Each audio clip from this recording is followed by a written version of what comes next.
Right super exclusive చూస్తున్నాం. ఢిల్లీలో కేంద్ర అఖిలపక్ష సమావేశం భేటీ అయింది. కేంద్ర రక్షణ మంత్రి రాజ్నాథ్ సింగ్, హోంమంత్రి అమిత్ షా నేతృత్వంలో సమావేశం జరుగుతోంది.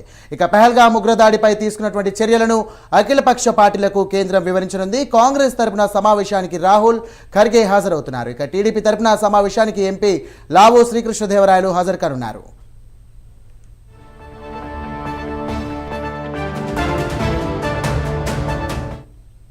రైట్, ఇదే అంశానికి సంబంధించి మా నేషనల్ బ్యూరో చీఫ్ కళా అందిస్తారు. కళా, చెప్పండి. సైదాం దాదాపు పెహల్గావ్ అంటే ఘటన తర్వాత మాత్రము మొట్టమొదటి అఖిలపక్ష సమావేశం ప్రారంభమైంది కొద్ది క్షణాల క్రితమే. దీనికి అన్ని పార్టీలకు సంబంధించినటువంటి కూటమిలో ఉన్నటువంటి పార్టీలు అనుకోవచ్చు, దేశంలో అన్ని పార్టీలను కూడా ఇన్వైట్ చేయడం జరిగింది.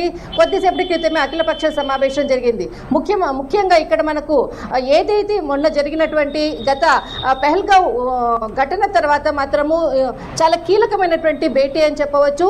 కొద్దిసేపటి క్రితమే దాదాపు రాష్ట్రపతితో కూడా కేంద్ర హోంశాఖ మంత్రి అమిత్ షా, రాజ్నాథ్ సింగ్ కూడా భేటీ కావడము, అనేక విషయాలను కూడా ఇక్కడ చర్చించినారు. అయితే ముఖ్యంగా దీనికి సంబంధించినటువంటి అఖిలపక్ష సమావేశానికి సంబంధించినటువంటి ఏదైతే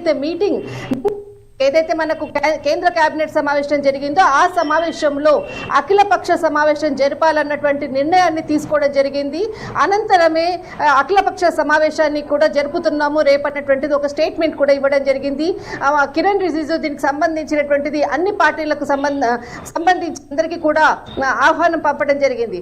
అందులో భాగంగానే ఈ రోజు ఉదయం కాంగ్రెస్, ముఖ్యంగా ప్రతిపక్ష హోదాలో ఉన్నటువంటి కాంగ్రెస్ పార్టీ ఈ రోజు ముఖ్యంగా ఏఐసిసి సమావేశం కూడా మనకు సిడబ్ల్యూసి సమావేశం కూడా నిర్వహించింది.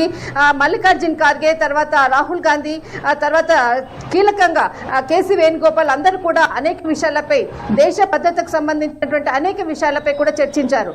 అయితే ఈ రోజు కొద్దిసేపటి క్రితమే ప్రారంభమైనటువంటి ఈ భేటీలో కేంద్ర హోంశాఖ మంత్రి అమిత్ షా, తర్వాత రాజ్నాథ్ సింగ్, తర్వాత మరి కేంద్ర మంత్రులు, ముఖ్యంగా కాంగ్రెస్ నుంచి మనకు మల్లికార్జున్ ఖార్గే, తర్వాత రాహుల్ గాంధీ, తర్వాత టీడీపీ నుంచి శ్రీకృష్ణదేవరాయలు, తర్వాత మనకు ఆమ్ ఆద్మీ పార్టీకి సంబంధించినటువంటిది నేతలు, తర్వాత ఇక్కడ మనకు మరికొంతమంది అంటే ఇక్కడ ఎన్డీఏలో భాగమైనటువంటి భాగస్వామ్య పక్షాలకు కూడా ఆహ్వానించడం జరిగింది. అందరూ కూడా ఈ అఖిలపక్ష సమావేశానికి అంటే కొద్దిసేపటి క్రితమే అటెండ్ అయ్యారు. మరి కొద్దిసేపట్లో ఈ సమావేశంలో ఏ కీలక నిర్ణయం తీసుకుంటారు అన్నది మాత్రము మనకి ఇంకా సమాచారం రావాల్సింది. అయితే ముఖ్యంగా ఇక్కడ ఒక్కసారి అంటే పార్లమెంటులో ఎన్ని విమర్శలు చేసుకున్నా, ఒక పార్టీ మీద ఒక పార్టీ ఏదైనా విమర్శలు చేసినా హోరెత్తిచ్చేటటువంటి పార్లమెంటు సభలను మనం చూసాం. కానీ ఈ విషయంలో మాత్రం ఏదైతే ఉగ్రదాడి దేశం మీద చేసినటువంటి పాకిస్తాన్ ఉగ్రదాడికి మాత్రము యావత్ దేశంలో ఉన్నటువంటి అన్ని పార్టీలు కూడా ముక్త కంఠంతో పాకిస్తాన్ చేసినటువంటి కుట్రను అందరూ కూడా తీవ్రంగా ఖండిస్తున్నారు. ఖచ్చితంగా ప్రతీకార చర్య తీసుకోవాలంటూ కూడా అన్ని పార్టీలు గలమెత్తుతున్నటువంటి సమయం అని చెప్పవచ్చు ఈ అఖిలపక్ష సమావేశం. కానీ చాలా కీలక భేటీ జరుగుతుంది.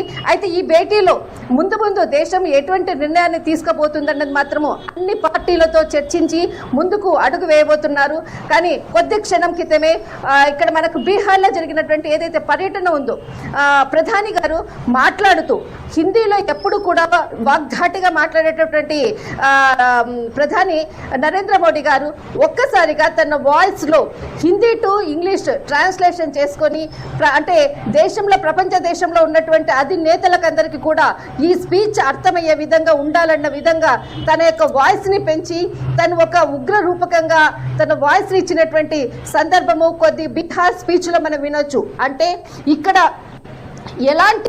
ఎలాంటి డెసిషన్ తీసుకుపోతున్నారు అఖిలపక్ష సమావేశం అన్నది మాత్రము ఇదొక మనకు ప్రధాని మాటలోనే తెలుస్తుంది. నిన్న కేంద్ర కేబినెట్ సమావేశంలో ఇండియా పాకిస్తాన్ కి సంబంధించినటువంటి రెండు దేశాలకు మధ్యలో జరిగేటటువంటి ఏదైతే పాకిస్తాన్ కి అడ్డుకట్ట వేసి అంటే చెప్పక ముందుగానే ఆంక్షలు విధిస్తూ మొత్తం అంతా దారులను కూడా ఒక్కొక్క అడుగును బంద్ చేస్తూ వస్తుంది ఇక్కడ కేంద్ర ప్రభుత్వం. అయితే ఈ రోజు అఖిలపక్ష సమావేశానికి మాత్రం అన్ని పార్టీలు కూడా ఏకకంఠంతో ముక్త కంఠంతో మొత్తం అంతా కూడా ఈ సమావేశంలో ఒక నిర్ణయానికి వచ్చి దేశ భద్రత తర్వాత ప్రజలే ముఖ్య ఒక్క ఆయుధం అన్నట్లుగా ఈ సమావేశం మాత్రం జరుగుతుంది. ఎటువంటి నిర్ణయాలు తీసుకోబోతున్నారు అన్నది మాత్రము మరి కొద్దిసేపట్లో మనకి సమాచారం రావాల్సి ఉంది. సాయి, రైట్, థ్యాంక్ యూ కళ.